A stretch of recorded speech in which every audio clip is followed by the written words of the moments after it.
Black Bow of Ferris. What's that thing? That sounded like a nice item. So I don't. So like the difference between like, I think like with sumac, I think they have like waxy leaves. I think that the majority of the rash comes from coming in contact with the stems. If I'm looking at this correctly, because the stems almost look like they have like a fuzz on them, but it's like kind of almost like little needles. Needles.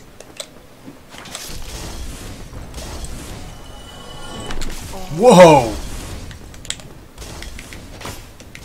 Basically, the rash is the same whether it's poison ivy, oak, or sumac. It's pretty much just a rash. If you get it like near your face or your neck or your chest, that's when you really need to Be concerned. Be careful. Because it can spread into your mouth and like down into your lungs and stuff if you're really not careful. Yeah. I wouldn't say it's like a fungus, no. It's no. A fungus, if it was a fungus, people would be a lot more, like, freaked out by it because, yeah. But no, it's more like just, best way I can describe it's kind of like a jellyfish sting that just gets irritated and turns into a rash. It can be kind of scaly. It almost kind of looks like psoriasis in a way. Yeah, that's what I'm like. It's much more red and irritated and puffy. Poofy. Like hives, only with that really angry red scaliness to it. But no, if it was a fungus, I think people would be like, we can get rid of poison ivy. Anyone got a problem with getting rid of poison ivy? Yeah, no, okay. Cool. We're going to burn all the poison ivy in this planet. But a fun tip for if you're ever out in the middle of nowhere and you run into stinging nettles. Now, stinging nettles is, Oh, meant the stem. Would it look like a fungus? Does it look like a fungus? No. No. The stem of a sumac, it's like it's red. Like it is like a rusty red color, and then it kind of, like I'm sure if you touched it, it would feel like kind of prickly or bumpy or anything like that. It would kind of feel like that. Well, that's for jellyfish. Yeah, jellyfish stings, that actually works. Yes. Now, if you run into stinging nettles, there is a trick that you can use to get the stinging to stop.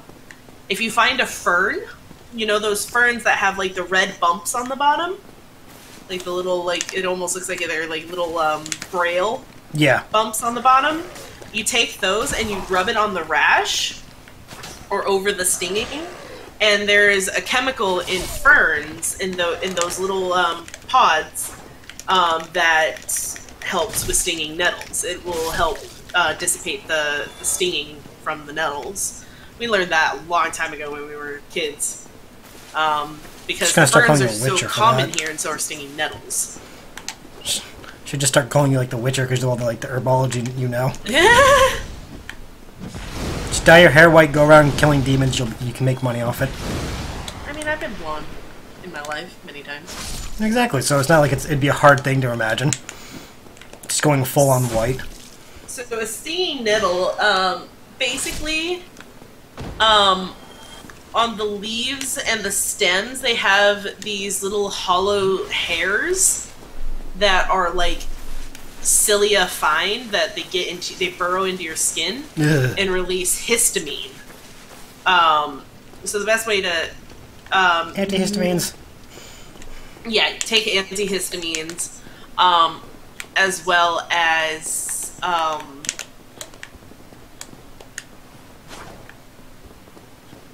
lost my train of thought. Antihistamine land. Antihistamines will help with them, but also just like trying not to itch.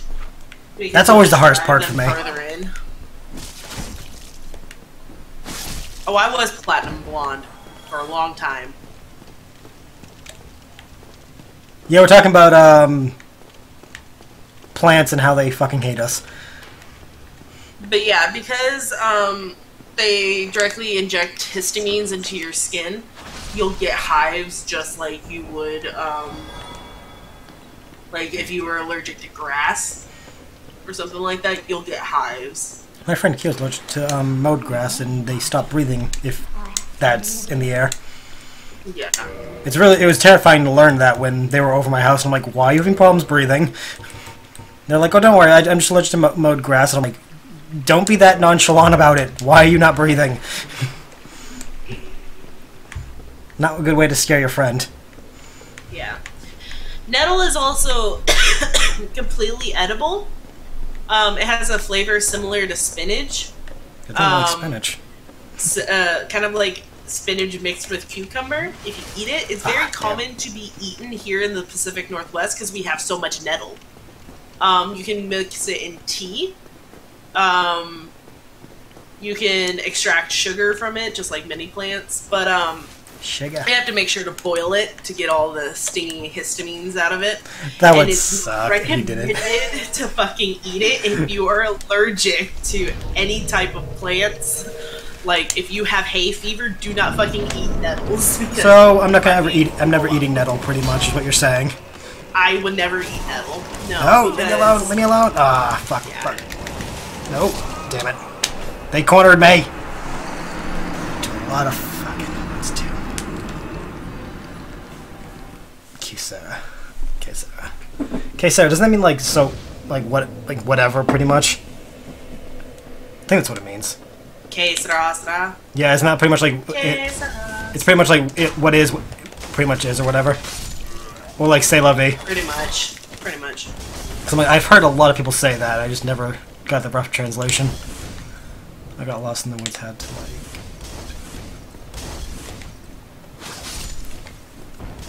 Yeah, nettle isn't pretty, and like a lot of people like think that thistles. I know what those are. Are like a lot of people mistake thistles and stinging nettles just because they see the barbs on nettles, on thistle, and assume that it's going to cause some type of like rash or something with it. I'm like, no, like thistles are perfectly fine. Thistles are very, very commonly used in teas and stuff like that. And also with a name like thistle, it can't be bad. It's kind of cute sounding. Yeah. Nettles is just like, oh, it's got the word net in there. You don't fucking like mess with nettles. Today's stream will be educational with Lola, featuring Lola. I will learn all of you. We will correct what the public school system failed you on, which pretty much means everything. Today, herbology. Tomorrow, who knows?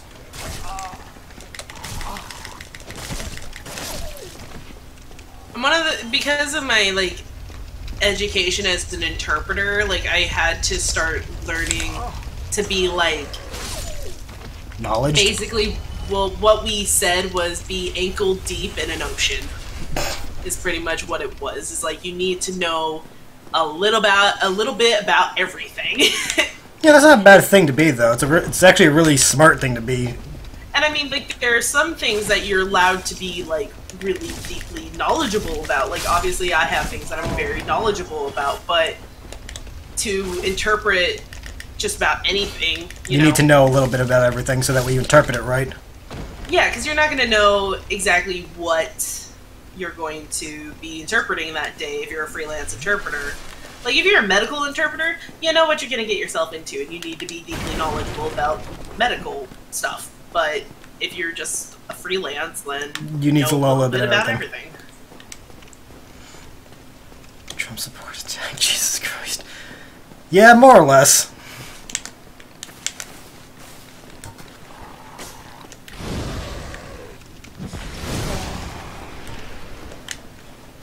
I know I normally don't say it in the rules, but I'm just making a point. Let's not bring politics too much into the stream. I know how bad it can be for some people. Politics and religion. If religion can be done, with religion, I say it's okay if it can be done correctly. Like if it's just discussing the topic, that's fine. The minute it starts turning into an argument, it ends. Politics can never be done correctly without an argument starting. Religion can be because you can discuss like what it means for something. And I respect people talking about religion because I'm actually interested in it. I like learning about their faiths and everything.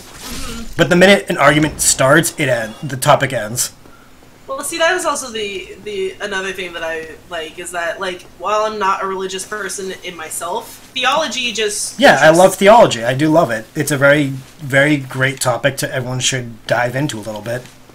I mean, and it just kind of gives you more knowledge and ways to connect to people. Like with my mom, you know, she says she's Christian, but I like talked to her about it. You know, I talked to her about stories and stuff like that, and she's like, "What?"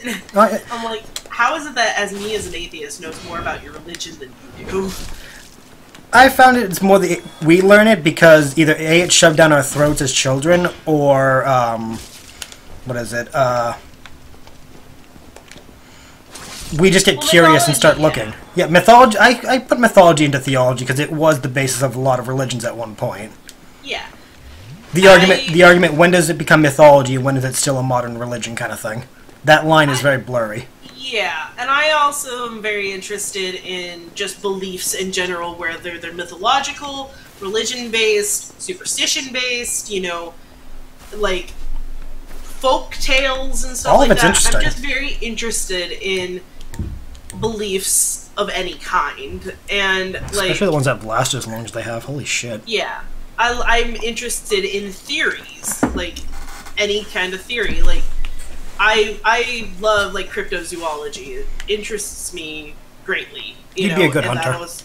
That's also tied into mythology, and it's tied into religion, and it's tied into folk tales. Like that always just interests me.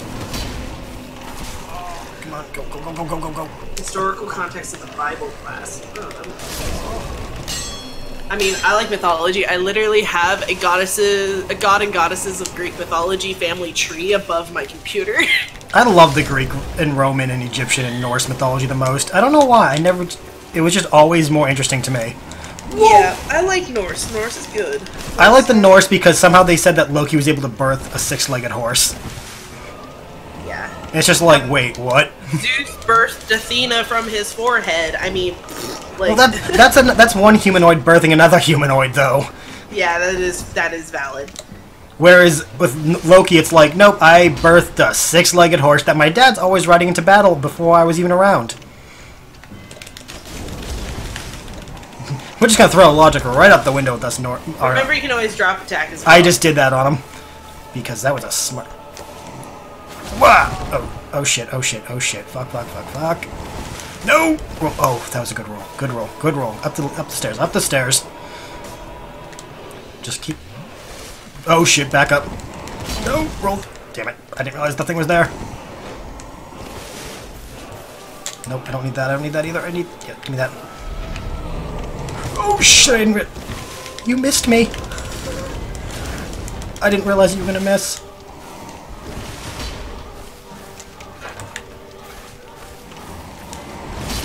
Ah, shit. You did so well. Athena's kids is from the mind. Yeah, exactly. The Black Ark said all of Athena's demigod children were created from the minds of her and the other parent. Which I always thought was really interesting, because it didn't require any sex. It was all mental. Yeah. Which went to show all her children were, like, brilliant or creative to some degree. Yeah. Like then there's Zeus, who just got bored one day, and, yeah. Yeah. I like this, Slip. Oh, yeah, the horse name. I'm like, what the hell does that mean? I'm like, what? Then I remember that's the horse. Yeah, I like the chart that I have above my computer because it's all the Greek gods, but then it also has like a chart in the side that's all the Roman counterparts. Yes. So it's like now it's like okay, Minerva. Romans, you know, you have like the one thing then you see all the planet names was, and you're like ah. One thing I always hated was that like. We credit Rome with being all these things, but it's like they plagiarized Greek so much. Yeah. The Greeks actually made up their own gods and goddesses. Rome was just like, let's keep the same ones, just change the names. They'll never know. They'll never know it's fine. It's like a DeviantArt kid who steals someone's OC and just recolor schemes it. Yeah. That's the funny thing, though, because I absolutely hate history, but I love mythology. Really? I hate history. I've always hated history. Why? But that's probably because a majority of the history that was shoved down our throats as kids was World War II. It was really bad. Yeah, that... I ignored that. My favorite history is always, like, ancient history. I can do ancient history, or I can do, like, something within the last, like, 50 years. Like, yeah, you don't want the early 1900s. We're talking, like, Vietnam War up. I can go back. I can go back as far as Korean War, like when the actual Korean War, like the actual 50s.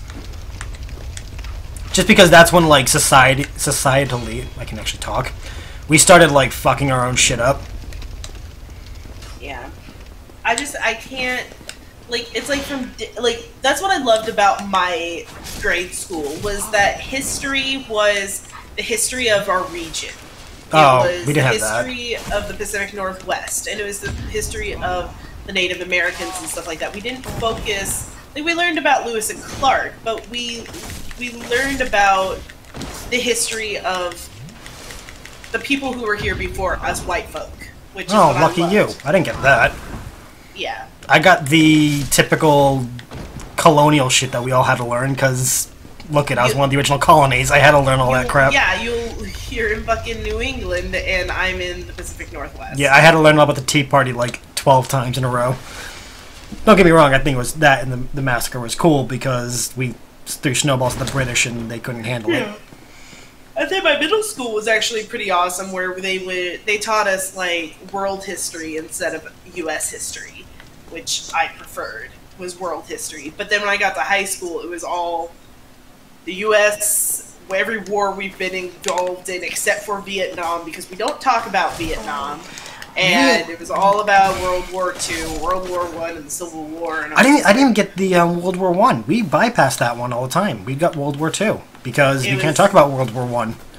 It was very short, but most of it was spent on World War II, the Holocaust. We didn't get the Holocaust. A lot of kids in my graduating class didn't even know that was a thing. Oh my God. There were people. There was someone that my mom worked with at Walmart. She never even heard of the Nazis. Nothing. I'm like, I hate where we live. If this is kind of like what people think, then I'm like, why do you think we fought World War II? Like, I remember in my history class in my my freshman year, my teacher gave us pictures of mass graves from the Holocaust. I had all those things too. I had them because I was interested in history. Like, this is what we did. This is the war. And I'm like, that's not what we did. What are you talking about? Like, we were trying to... We got involved, and we probably shouldn't have, but we needed to. Someone needed to. But it was just like... We got in for the really wrong reasons, though. Oh, yeah. Like, we could have went in so much sooner. But I'm like, these are German-ruled concentration camps. You can't say this is what the war did. I'm like, no, this is what was happening that started the war, basically. Yeah. It's just like, ugh. I do like reminding some people that we weren't any better because we did the same thing the Japanese. We just didn't do the mass concentration effect. We just interned them. I didn't learn really much about like Japanese internment camps until I was in like early college. I learned about it early because, being the little anime nerd that I was curious to why a lot of Japanese people still hated us. Yeah. Then I found out about the internment camp. I'm like, oh dear God, we were no better. We were technically worse because we lied about it to like the Japanese people's faces. Well, and that was the thing, is like here in the Pacific Northwest with such a high Asian population, like I remember going to a lecture at the downtown library, and it was deaf people who had survived the Japanese internment camps. Oh shit. Yeah. That's... Oh, shit. I died. I got a friend that did one of this thing called research.